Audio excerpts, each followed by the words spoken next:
આપણી વાર્તાનું નામ છે બાપા કાગડો. આપણે નાના હોઈએ ને ત્યારથી આપણા બાપા એટલે કે અત્યારે આપણે શું કહીએ બાપાને? પછી પપ્પા કહીએ, પિતા કહેવાય, પણ પેલા સિટીમાં પાછા શું કે? ડેડી. પણ પહેલા પપ્પાને બાપા કહેતા. આપણી વાર્તાનું નામ છે ભાઈ આજનું બાપા કાગડો. એક ટીનિયો હતો અને એના બાપા હતા લાલજીભાઈ.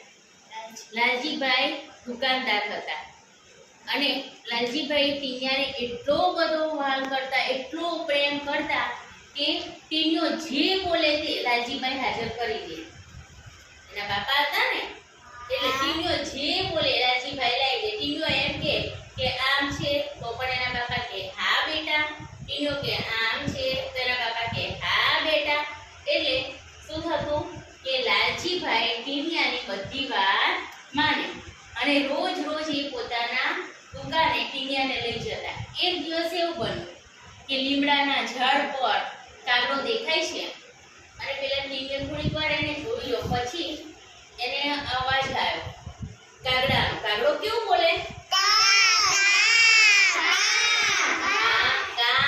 સંભળાયું એટલે ટીનિયો થોડો સચેત થઈ ગયો. પછી એને શું સૂચ્યું એટલે એને એ સાંભળીને એને કહેવા માંડ્યું આમ કે બાપા કાગડો. એટલે લાલજીભાઈ કીધું હા બેટા કાગડો. થોડીક વાર થાય એટલે ટીનિયો પાછો એને કંઈક એવા અડગલા કરે એટલે એના બાપાને ખભો હલાવીને બાપા કાગડો. એટલે એના બાપા પાછા એટલા ધીરજથી, લાલજીભાઈ એવા ઠંડા અને ટીનિયાને ખૂબ પ્રેમ કરતા એટલે ધીરજથી કે હા બેટા કાગડો. પાછો ટીનિયો થોડીક વાર થઈ, લાલજીભાઈ કંઈક લખી દેતા હોય અને થોડીક વાર થાય એટલે હાથ હલાવે. હાથ હલાવીને કે બાપા કાગડો. એટલે એના પપ્પા પાછા એને લાલજીભાઈ એના બાપા કે હા બેટા કાગડો. ટીનિયો થોડીક વાર થાય, કંઈક જુએ, કાગડાને જુએ, પાછો આમ તેમ જોતો હોય, ફરી પાછું કંઈક થયું. થોડીક વાર થાય એટલે બાપા એના બાપાના ગોઠણા લઈ બાપા કાગડો. એટલે લાલજીભાઈ તો ધીરજથી પાછા કહેવા લાગ્યા હા બેટા કાગડો. હજુ લાલજીભાઈની ધીરજ ખૂટી નહોતી કેમ કે એ એમના ટીનિયાને ખૂબ પ્રેમ કરતા હતા. એટલે ટીનિયો જેમ કે એના બાપા ધીરે ધીરે કે હા બેટા કાગડો. એટલું કામ કરતા એ ટીનિયો કેટલી વાર બાપા કાગડો બોલ્યો હશે એ ટીનિયાને ખબર નહીં હશે. પણ થોડીક વાર થાય એટલે ટીનિયો થોડીક વાર ચૂપ રહે જ નહીં. થોડી વાર થાય એટલે બોલે જ રાખે બાપા કાગડો. હે બાપા કાગડો, બાપા કાગડો. આ કરતા ટીનિયો કેટલી વખત બાપા કાગડો બોલ્યો અને અનિલભાઈ કેટલી વખત શું કહેતા હા બેટા કાગડો. પણ ત્યાં સુધી લાલજીભાઈની ધીરજ ખૂટી નહીં. પણ લાલજીભાઈ અગમચેતી વાળા હતા, હોશિયાર હતા. એ જેટલી વખત એમનો દીકરો એમને કહેતો કે બાપા કાગડો અને જેટલી વખત બોલ્યા કે હા બેટા કાગડો, બાપા હા બેટા કાગડો, બાપા હા બેટા કાગડો, આવું એમને એમના એક ચોપડાની અંદર એક પાનામાં લખ્યું. એટલે એવું કરતા 100 વાર હા બેટા કાગડો લખાયું. બાપા કાગડો હા બેટા કાગડો આવું 100 વાર કે ટીનિયો બોલી ગયો. હવે થોડો સમય જાય છે. લાલજીભાઈ તો વૃદ્ધ થવા લાગ્યા. એ ઘરડા થઈ ગયા એટલે એમને પોતાના દુકાનનું કામ મૂકી દીધું. પણ એ કામ હવે ટીનિયો સંભાળતો થઈ ગયો. ટીનિયો મોટો શેઠ બની ગયો હતો. એટલે ટીનિયો તો સરસ એમ કે પેઢીએ બેસે, કામ કરે બધું. પણ એ ત્યારે લાલજીભાઈની સેવા સારી કરતો નહોતો. ટીનિયો તેના પિતાને સાચવતો નહોતો, તેમની ચાકરી સારી કરતો નહોતો. એટલે લાલજીભાઈને વિચાર આવ્યો કે મેં તો ટીનિયાને કેટલા વહાલથી ઉછળ્યો છે અને આજે ટીનિયો બધું ભૂલી ગયો છે. ત્યારે એમને આ ટીનિયાની નાનપણની વાત યાદ આવી અને એક દિવસ એ ચાલતા દુકાને પહોંચી ગયા.